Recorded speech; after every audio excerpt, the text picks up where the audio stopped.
పాఠశాలను సమాజపు సూక్ష్మీకృత రూపంగా అభివర్ణించినది John Dewey.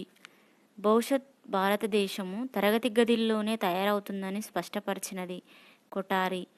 ఏ committee సిఫారసులను అనుసరించి మన రాష్ట్రంలోని విద్యాలయాలన్నింటిలో తెలుగు బోధనా భాషగా ప్రవేశపెట్టబడింది?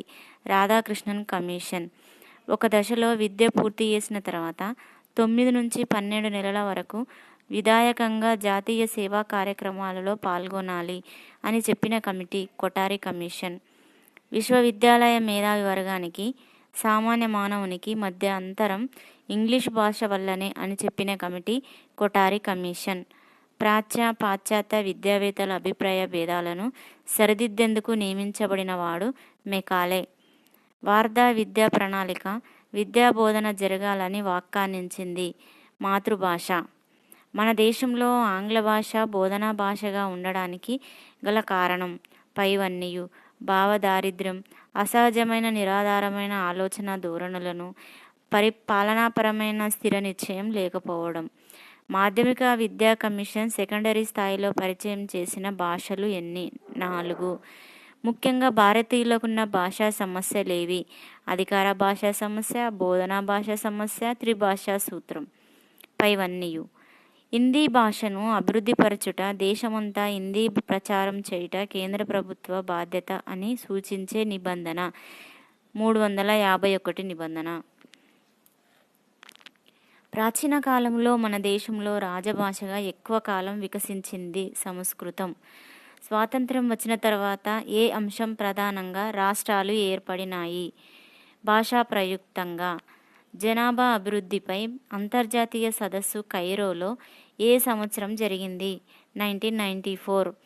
మానవ జనాభా పరిస్థితి, జనాభా మార్పు వల్ల ఉత్పన్నమయ్యే స్వాభావిక మానవ పరిణామాల గురించి తెలుసుకునే విధానాల బోధన, అభ్యసన విద్యా విధానం జనాభా విద్య అని నిర్వచించిన వారు మాసెల్స్. దేశంలోని వివిధ స్థాయిల పాఠశాలలో జనాభా విద్య బోధించడానికి జాతీయ జనాభా విద్య ప్రాజెక్టును ఎప్పుడు ప్రారంభించారు? 1980. వయోజన విద్యా కార్యక్రమాలలో జనాభా విద్య ఎప్పటి నుంచి ప్రారంభించబడ్డాయి? 1986. 2011 జనాభా లెక్కల ప్రకారం దేశ జనాభాలో తెలంగాణ రాష్ట్ర జనాభా శాతం ఎంత? 2.89%. మన దేశంలో ఎమర్జెన్సీని ఏ సంవత్సరంలో విధించారు? 1973. రాజ్యాంగంలోని ఏ ఆర్టికల్ స్త్రీలు పిల్లల అభివృద్ధికి ప్రభుత్వం ఏ చర్యలైనా తీసుకోవచ్చు అని తెలియజేసే నిబంధన? నిబంధన 15 సెక్షన్ 3. టెలిస్కూల్ కార్యక్రమాలు ప్రతిరోజు ఏ సమయంలో ప్రసారం అవుతాయి? ఉదయం 9 గంటలకు. నవోదయ పాఠశాలలు ఎవరి ఆధ్వర్యంలో నిర్వహించబడుతున్నాయి? Central board of secondary education.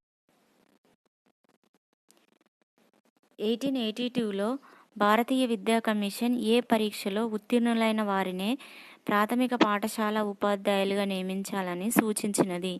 బోధనా సూత్రాలు ఆచరణ. జిల్లా విద్యా శిక్షణ సంస్థల ఏర్పాటు ఏ సంవత్సరంలో డైట్ జరిగింది? 1990. 1940-1947 మధ్య ప్రాథమిక ఉపాధ్యాయుల సగటు వేతనం 32 రూపాయలు. బిఎడ్ కళాశాల విశ్వవిద్యాలయాల్లోని బిఎడ్ విభాగాల్లో పనిచేసేందుకు తగిన అర్హతలను సంపాదించుకోవడం కోసం ఇవ్వబడు శిక్షణ స్నాతకోన్నత ఉపాధ్యాయ శిక్షణ. Special orientation for primary teachers training కార్యక్రమం ఏ స్థాయి ఉపాధ్యాయులకు ఉద్దేశింపబడినది? ప్రాథమికోన్నత. 500 మంది స్త్రీలను బౌద్ధ విహారాలలో చేర్చుకున్న బుద్ధుని శిష్యుడు.